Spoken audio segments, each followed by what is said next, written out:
You are watching TypeScript Masterclass, and in this video we are going to discuss about dependency injection.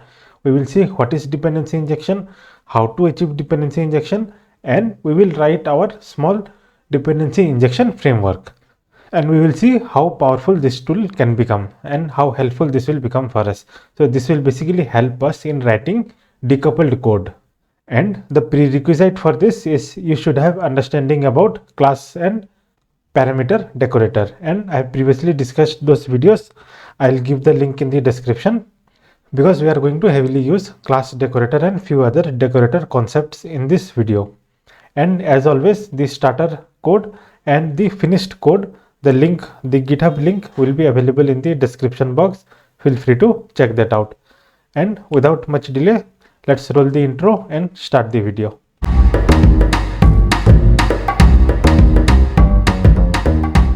So here what I have done, in src folder I have created another folder called as dependency injection, and in that I have created a index.ts file. Then what I have done, of course I am starting with the console.clear so that we'll always have a clean console to look at. Then I have already added a user service.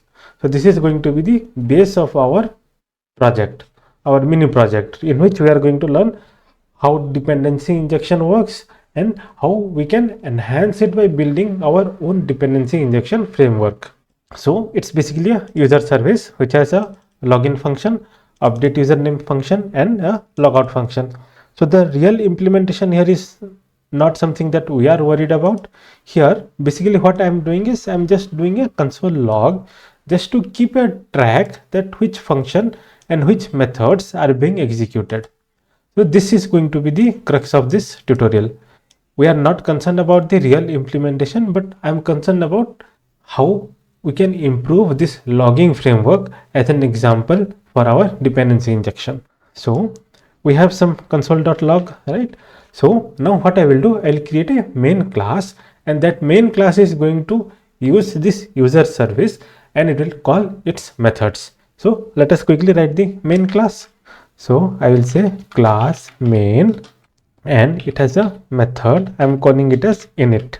Then what I will do, I will create a private user service instance which is of type user service. Then I will create the constructor. Then in this constructor I will say this dot user service equals to new user service. Then what I can do, I can say this dot user service dot login, I can say. So it will do first login, and it expects two parameters to be passed. So I will say, for example, John, and password I can give as John@123, simple implementation. Then this dot user service dot update username, and we are updating it to Bob, for example. Then once this is done, we will do user service dot logout. So this completes one basic flow which has all the consoles that we are concerned about. Then here what I can do, I can say const main equals to new main, and I can say main dot init. And if I run this index.ts in node-mon, we'll see what happens. Logging in user with username and password, then updating username, and then logging out user. So basically we are able to achieve some logs. And as I said before, we are not actually concerned about this internal implementation. We are just worried about the logging functionality. Now what is happening here is it is always going to log to the console.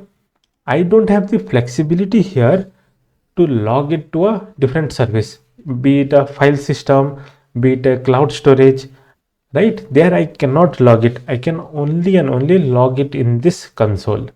So that is a problem. My user service tightly coupled with this console.log. If I have to switch to file system or to a cloud-based service, I have to come to the user service and then change the business implementation to suit my logging need, which is not always the case that I as a developer desire, because I should be able to dynamically switch the logging service from say console to a cloud service when it goes to production. In local system, I might want to do it in console, that's okay. But when I deploy it to production or deploy it to a UAT server or a staging server, I want it to be logged to a cloud service or to a file system. Here, with this approach, if I hardcode console log in this method itself, then I cannot do that, right? It will always and always log it to the console. And if I have to debug, I cannot, because I won't have the productions console access with me always, right? So I should be able to dynamically change the logging mechanism. So that is going to be our focus here, how we can change from console log to file log to cloud based log based on configuration.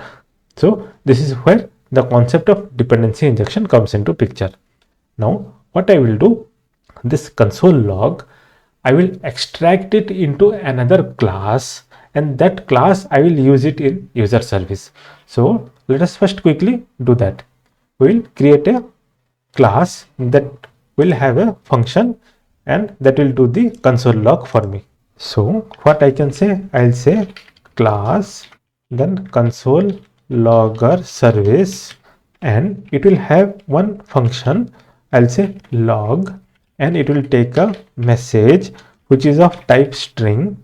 And what this will do, this will do console.log, and here I will say, I will add a square bracket and write console here, so that I will know this message is coming from console. Then later on we'll write a file log service and a cloud log service, and there we are not going to do the actual cloud implementation or file service implementation. We'll simply say here, say for example file. So it will help us in distinguish, okay, which method this is coming into, because our main concern here is not to learn how to write to the file system or how to write the log to the cloud service, but here how we can dynamically switch between different methods. So here, just as an identifier, I am saying console, and what I can do, I'll say for example colon, and I'll add the message, right? So now here, instead of hard coding it, we are going to use this console log service for now, and then eventually we will see how we can switch it to different log services. So here what I will do, first I have to create the parameter of a log service in user service. So I will say private logger service, which is of type console logger service. Then on constructor, what I can do, I can say this dot logger service equals to new console logger service, and instead of doing console, what I can say, this dot logger service. So I will quickly replace this one. Then if I save this one, you will see here in this console screen, you can see we have this console prefix, and then we have the log message. So now we have extracted out one logic of doing log into another class, and that particular class we are using it in our user service. So now this doesn't have any hard-coded dependency on console log. Okay, so this is one step towards going to dependency injection. Now what exactly is a dependency here? So this user service has a dependency on the console logger service, hence the term dependency, because this user service cannot function without the console logger service. It is dependent on console logger service. The user service is dependent on console logger service. Okay, now what it is doing, this user service is creating its own instance of the logger service. So again we are still stuck with the same problem, right? It will always log it to the console, because the user service, it hard coded in its constructor to always create the console logger service. If I have to change it to a file service or a cloud service, then again I have to do the same thing. I have to come to the user service and do the update, right? So again this defeats the purpose. So what we can do, instead of creating this new console logger instance in the constructor, what we can do, we can pass an instance of the logger service from the constructor. So quickly let us do that. So what it will take, it will take a console logger service, or I'll simply say logger service, which is of type console logger service, and this dot logger service, instead of new console logger service, I can say logger service. So what I'm doing, I'm passing it from the constructor. Simple. Then if you see, we are getting one error. Why we are getting this error? This error we are getting because this user service expects a parameter which is of type logger service. So here if I want, I can pass new console logger service. Now this will work. Just like how user service is dependent on console logger service, in the same way this main method is also dependent on this user service, otherwise it will not work, right? So again here we also have the same problem. This main can always work with user service, it cannot work with other service. So if we have to make it work with other service, what we have to do, we should be able to inject it through the constructor, like how we have done it here. So this user service has a dependency being injected through the constructor. In the same way, this main is also dependent on the user service. So if we want to be able to change it dynamically to a different service, because eventually we might want, right? We are not always going to work with user service. There might be an employee service, there might be different services that we should be able to inject into the main method, and we should be able to run it, right? Here also we'll follow the same thing. Instead of this main creating its own instance of the user service, let us pass it through the constructor, like how we have done it here. So for user service, log service is a dependency. For main method, user service is a dependency. So let us inject that one. So I'll say user service of type user service, and instead of doing new, what I can say user service. Now where we will get this quickly, we will get this quickly on the main method, which expects one argument. And what is that one argument here? It expects a new user service. Great. And this user service, what it expects? It expects a new console logger service. Now you see the mess that we are creating here. Main, we are saying new main, then we are saying new service, user service, then in that we are passing the new console logger. So we are creating deep down hell of creating new service and new service and new service, and we don't know, user service might depend on 10 other service, then console logger service might depend on 5 other service. So we'll keep on creating this kind of new syntax, and this will become a mess and difficult to maintain. Just because we want to use dependency injection, we ended up with this kind of mess, which is on line number 38. And for this small project it might look easy, but when it comes to bigger project, right, just imagine the mess that it will create when there are multiple dependency. So you have to keep on creating chain like this. So of course we want to use dependency injection, in which we should be able to inject the dependency, but we should be able to do it in a better way, not this kind of a dependency hell.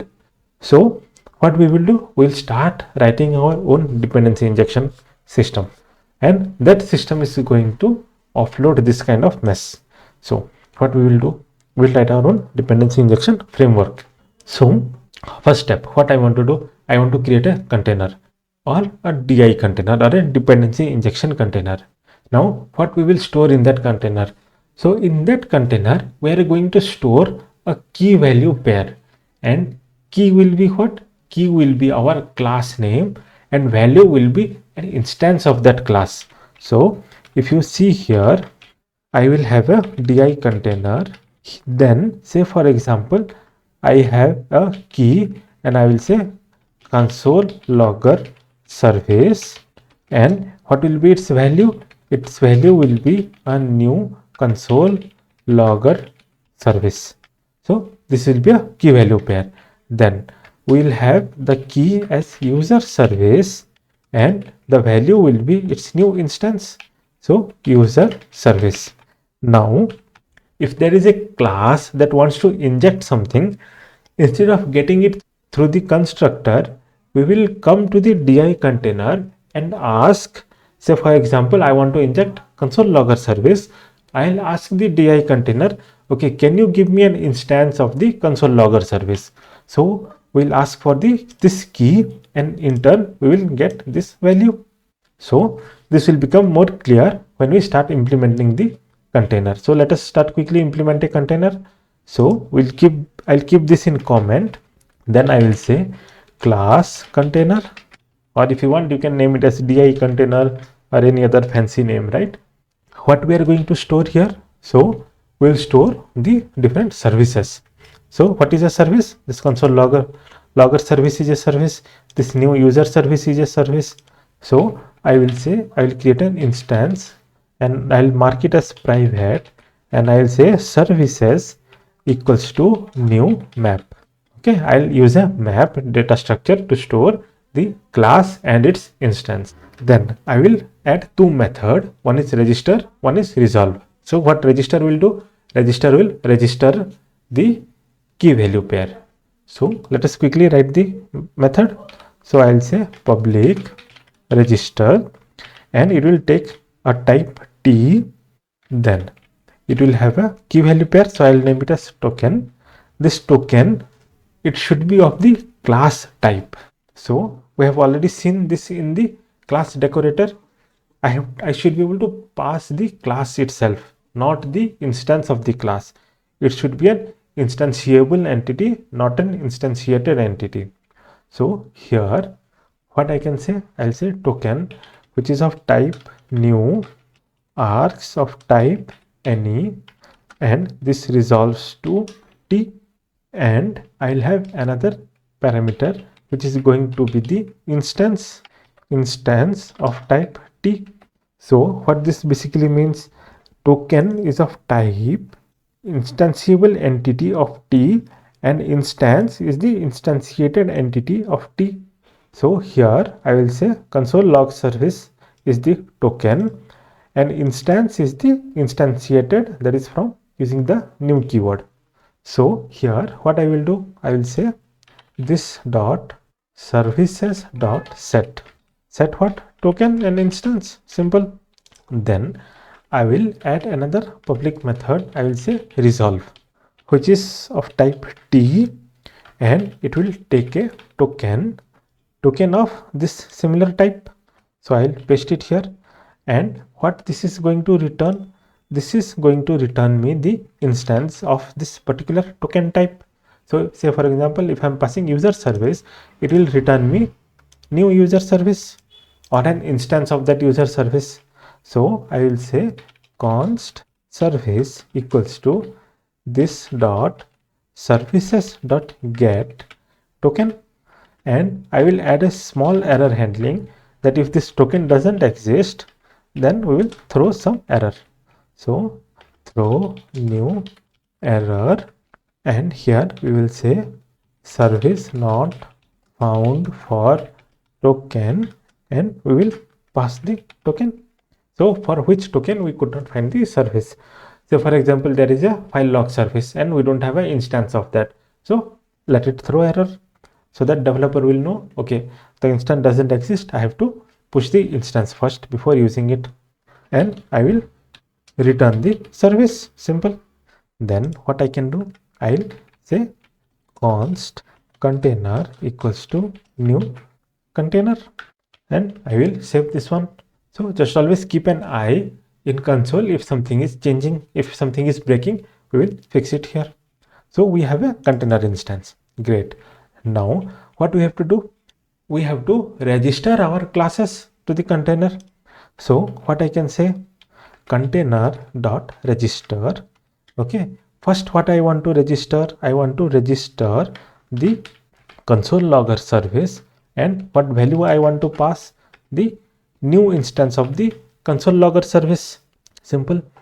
And I will add the user service. So I will say container dot register, I will say user service, and its value will be new user service.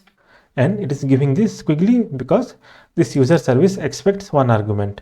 So for now we'll clean it up, but for now let me just pass the console logger service. Just for now we'll fix it.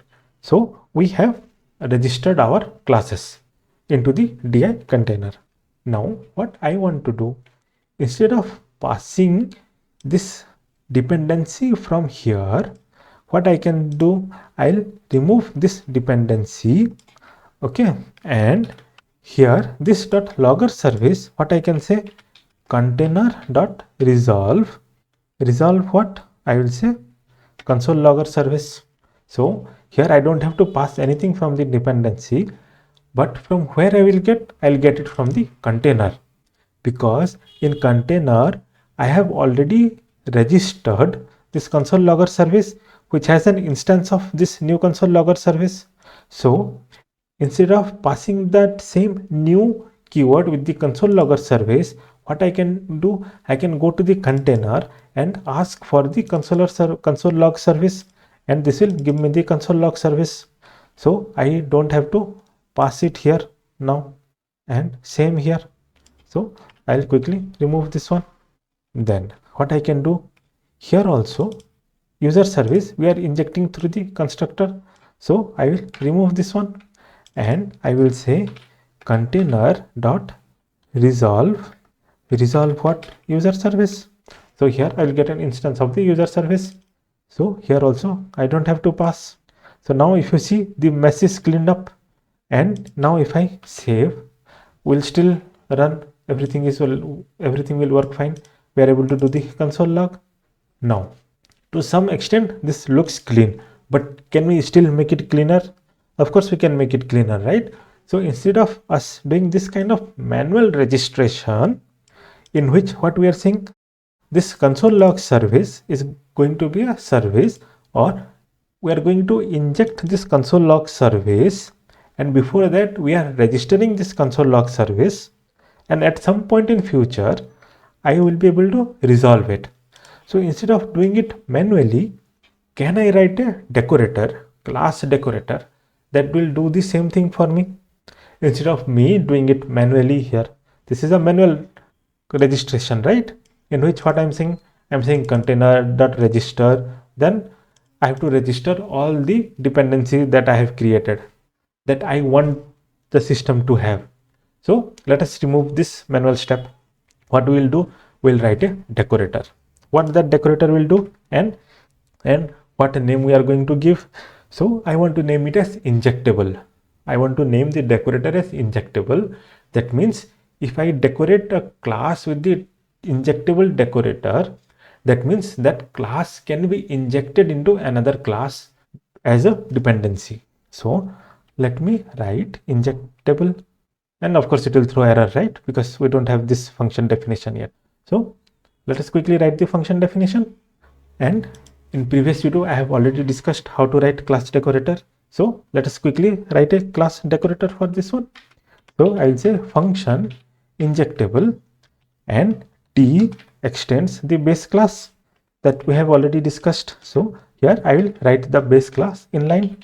So new, then args of type any array, and it will resolve to any class.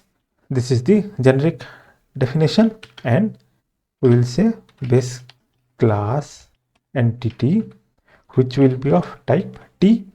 And what this is going to return, this won't return anything. All this will do is register a method. So here what I will say container dot register. What we have to register, we have to register the base class entity, and what will be its value, new base class entity. Simple. So when I say injectable, it will take this base class entity. So here when I'm saying injectable on console logger, this base class entity will be console logger service. So key will be base class entity, in this case console log service, and I'm saying new base class entity, which is console log service. Now what I will do, I will do the same injection here. I will paste it. So this has marked it as injectable. That means this can be injected into another service. So now what we can do, we can remove this one. We don't need this. So as soon as I write a class, I'll mark it as injectable. It will automatically be pushed into the DI container. Then I will save, and it is throwing one error. Now, can you guess why I'm getting this error? So in the video where we discussed about class decorator, I said we have to go to tsconfig, and here we have to enable experimental decorator property. So I'll enable this one. Now everything will work, right? So I'll close this one and I will close the side window, and if you see, now it is working. So we have removed some manual effort. To some extent, our manual effort is reducing. So now every time I have to use a class as a dependency, that means it should be able to be injected into another class. I'll mark it as an injectable with this decorator. So it will register that class into the DI container. Then now we'll have some more fun. Here we are doing this .log service equals to container.resolve console log service. Can I extend this also to a decorator? Yes, I should be able to do that. So here what I should be able to do, here I want to write another decorator. This is decorator on the class property, not on the class, and I will name it as inject, and I will not injectable, inject, and I will pass the console log service. If I do this, I should not have to do this anymore, because this inject statement will inject the console log service to this log service. So let us do that. So I'll remove this one, or for now let us keep it like this. Let us write the inject method. So here I will say function. So this function inject, and this is going to be a decorator factory. We have already discussed about what is a decorator factory. So I will say it will take the token, which will be of type any. So what is the token here? This log service, right? Then this will return the actual decorator function. So I will say return function, and we have already seen the function signature of a class property decorator. I have already made videos about that. If you want, you can do watch that video. I'll give the link in the description. If you already know, great. Let us proceed. So what it will have? It will have a target of type any, and it will have a property key which will be of type string. Then here what I will do, I will create a instance. I'll create an instance. I'll name it as service instance equals to container.resolve. Resolve what? I have to resolve the token. So if you see here, container.resolve is taking console log service, and here console log service I am passing it as a parameter to the inject decorator. So here this token will be console log service, and here container.resolve, what it will resolve? This console log service. This is exactly what we are doing here. We have just moved it to the inject decorator. Then what I can do, I can say object dot define property, and I will define a getter on this one. So on target, on property key, I will assign something, and we have already seen this in the param decorator video. So I will say get, which will be a function of service instance. Then I will mark enumerable as true and configurable as true. So this logger service has a getter now, which is nothing but the instance of this log service that it is being decorated with. So now I can safely remove this one, and as soon as I remove this one, you will see we are getting one squiggly error. Now what it is saying? So this is basically a TypeScript compiler saying that a logger service has no initialization. So either we should be able to initialize it in the constructor or on the line in which we are declaring it, say line number 50 in this case. Here TypeScript doesn't know that we are going to initialize it in the inject decorator. So what I can do, I can tell the TypeScript compiler that okay, I will make sure that it is being initialized and you don't have to freak out about this. So what I will do, I will exclamation here, and what this is called, this is called as definite assignment assertion. That means I am telling TypeScript, you don't worry about this. I will definitely make the assignment before I call this one. Hence the name definite assignment assertion. So now TypeScript will be saying, okay, that's fine. You are saying you will initialize it. I'll leave it to the developer to initialize it. If not, I will throw error. Of course, it will throw error if it is not initialized, right? So what I'm saying, logger service, which will be of type log service, it is injected with an instance of log service or the console log service in this, right? Now, if I save this one, you will see everything is working as expected. And same thing here also I can do. I can say add inject what? User service, and I will mark this as definitive assignment assertion, and I will remove this one. Now if you see, this will still work. So we have removed all our manual effort. We are marking a class as injectable, and wherever we need, we are injecting it. Here I am marking the console log service as injectable class, and here on user service I am creating an instance of this console log service, and I am injecting an instance of the console log service. Similarly, I am saying user service is of type injectable, and I am injecting it here in the main user service instance. That's the name dependency injection. And how we are doing? We are writing our own dependency injection framework and the decorators to support it. Simple. And here what I can do, I can mark even this main as an injectable, and instead of using new.main, can I say container.resolve main? Is this going to work?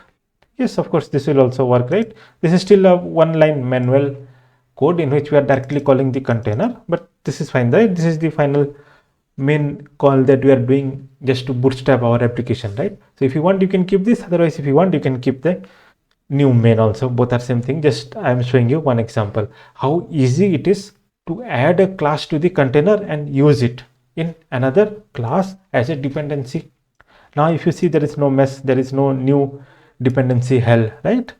So now this looks more clean or cleaner, right? Then, so at the beginning I said that we should be able to dynamically inject a console log service or a file log service or a cloud log service, right? But we have still not done that. That was the whole idea of this project, right? We should be able to dynamically switch it. So let us start working on that. So first what I will do, instead of having just one console log service, let me have 3 other log service. So they will be file log service and cloud log service.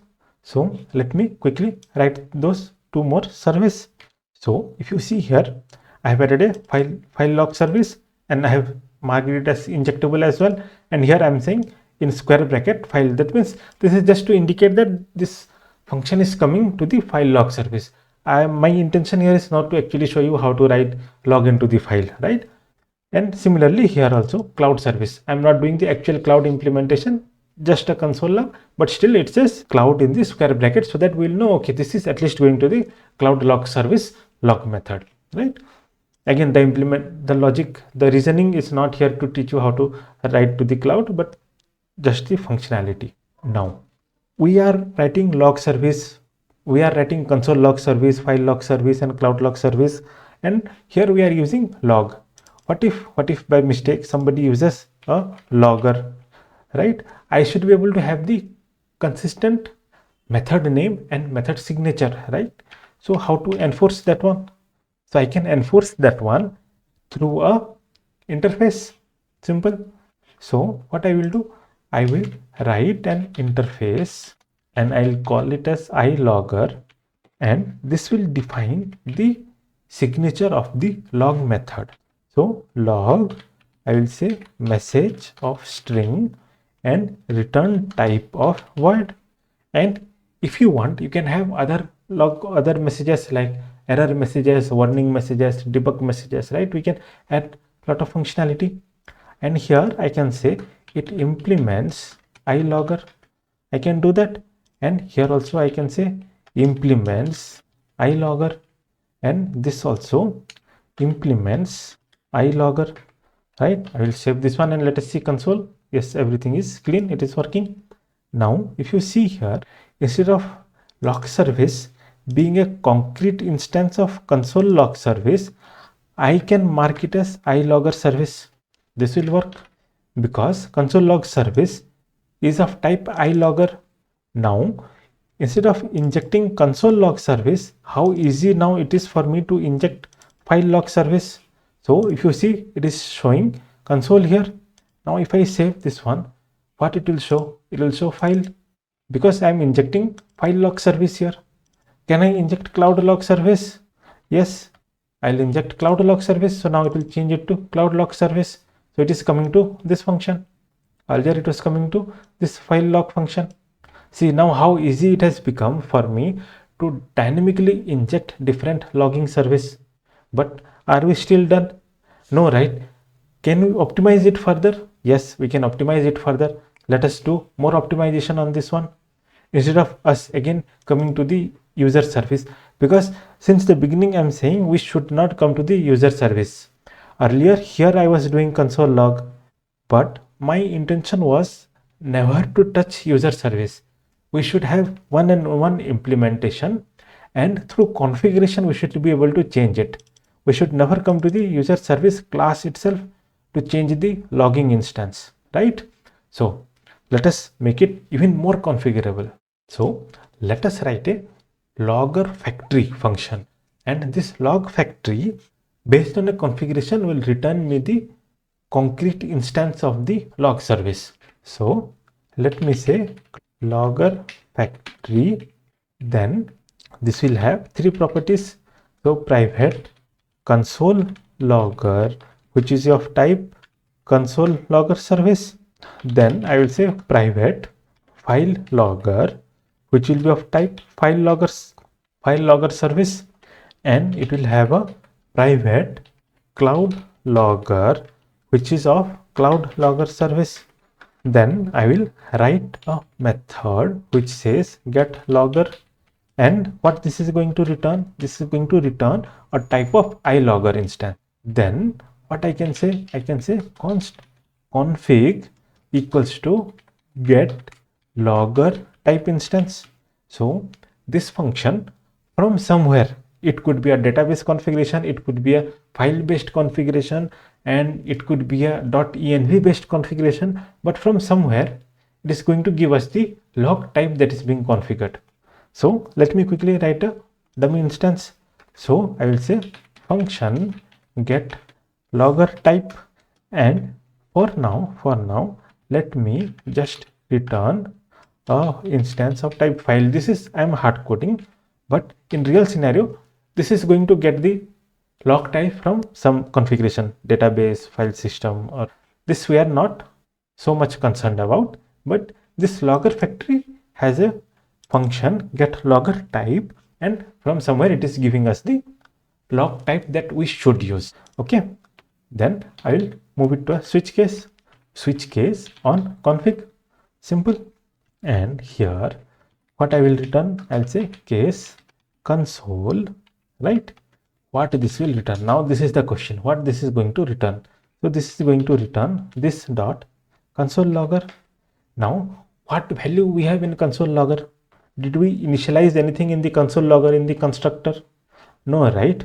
So what I can do here, I can say inject what? Console log service, and I will add the exclamation mark here, the definitive assignment assertion. Now can I do the same thing here? Add inject, and I will inject the file log service, and I will mark it with this exclamation. And same thing, what I can do, I can say inject, and I will say cloud log service, and in this cloud log service instance also I will add the exclamation. So now this console log service has a instance of this console log service. This file log property of this log factory has an instance of this file log service, and similarly this cloud log instance will also have a cloud log service. This cloud log param will also have an instance of cloud log service. So when I say return this console logger, it will return me an instance of the console logger service class. Similarly, can I write it for the file and cloud? Let me quickly write that. So here I'm doing the switch case, and for console I'm returning the console logger, for file I'm returning the file logger, and for the cloud I'm returning the cloud logger. Simple. Then how I should be able to use this one? Now here, this user service, instead of directly having a injected value of cloud service, what I want to do, I want to inject this log factory. I will mark it as injectable. Then what I can do, I will create here an instance of this log factory. So I will say private logger factory, which is of type logger factory, and here what I will do, I will inject an instance of logger factory, and I will add the exclamation here. So now this logger factory has the instance of this logger factory class, and here instead of injecting a cloud log service, what I can do, I'll remove this line, and here I can remove this line also, and I will come to the constructor and I will say this dot logger service equals to logger factory dot get logger. Simple. So instead of injecting the log service, I am injecting the log factory, and this log service, what I am doing, I am getting the instance of this logger service from the injected logger factory instance. Now whatever this value is returning, that will be added to the logger service. So if I go here, it will loop through the switch case and it will log me, it will return me one particular instance of a log service. It could be console, it could be file, it could be cloud, it could be anything else that we might add in the future. So now if I save this one, what it is saying, it is logging file. Why it is logging file? Because this get logger type is returning file. What if I log cloud? Right, now it will log cloud. What if I return console? It will write it to the console method. Right, now how easy it has become for me to switch between different implementation of log just from one and only one configuration object. And here just for the purpose of demo, I'm hard coding it, but eventually it will come from a legitimate configuration service. Now we have a very powerful system of doing dependency injection, and as well as to do the configuration of what will be injected in as a dependency. Is it going to be a cloud log instance? Is it going to be a file log instance? Is it going to be a console log instance, or maybe something in the future, something else in the future, right? So just see how powerful this framework has now become. And I'm dynamically able to switch between different log service. Now, is this good? I think this is good enough. So, but we'll take it up another notch just to have some more practice with this dependency injection, right? So here, if you see this log factory is calling a get logger type, which is just a normal function, right? Now I want to create another class called as a config service. The responsibility of this config service is to get the necessary configuration from different source. Say for example, in the config service, I'll add a method called say get dbconfig. So it will give me the configuration from the database. Implementation will be different, right? I'm not going to discuss how to implement a db configuration, right? Or I can write another method that will say get config from environment variables, right? So let us increase the framework even further. So here I will say const, I will say class config service, and here I will add a method get env config, say for example, and here I will say config name, and I will pass, and it will be of type string. And here of course I'm not going to write the actual logic to read from the env, but say for example it will be something like this, right? Return process.env of config name, something similar. So we have already seen this in our Express API course. So how to read it from the environment variable. But here that is not the purpose, right? So here I'll simply return file and say, for example, let me write another method. Say get env get db config, and again it will take a config name which will be of type string, and say for example it will return something, right? Say for example something. The actual implementation here is not the concern, right? Like I said. So I have a config service that has two methods. One is to get value from the environment. One is to get the value from database. They're different config value. Okay. And I'll be going to use only one, that is env config, just for the purpose of this example. Okay. Now this config service, I'll mark it as injectable so that I can inject it into the logger factory. Simple. See how easy now it has become to inject service. So I have marked it as injectable. So now config service is in my DI container. Then I will come to log factory here, and here what I will do, I will create an instance of the config service. So I'll say config service, which is of type config service, and I am going to inject what config service and I will mark this as exclamation. Now instead of having this function, what I can say this dot config service dot get env config, and I'll pass, say for example, logger config. So in the env or somewhere in the database, there will be a key value pair which says logger config, and it will be configured to say file, for example, or say cloud, or say console. So this logger config will be the key, and the value will be the log instance that we want to inject, right? So here I will say logger config, and it will return me the configured logger config instance. It could be file, it could be cloud, it could be console, whatever it is, right? So now what I am doing, instead of hard coding, I am using the config service to get the configured log system for this project, right? Now if I save this one, where this is logging? This is logging to file system. Why? Because if you see here, this is returning hard-coded file. Of course, it will go to the environment variable or to the database, and it will fetch the value, right? But that's not the, but we are not going to discuss that implementation here.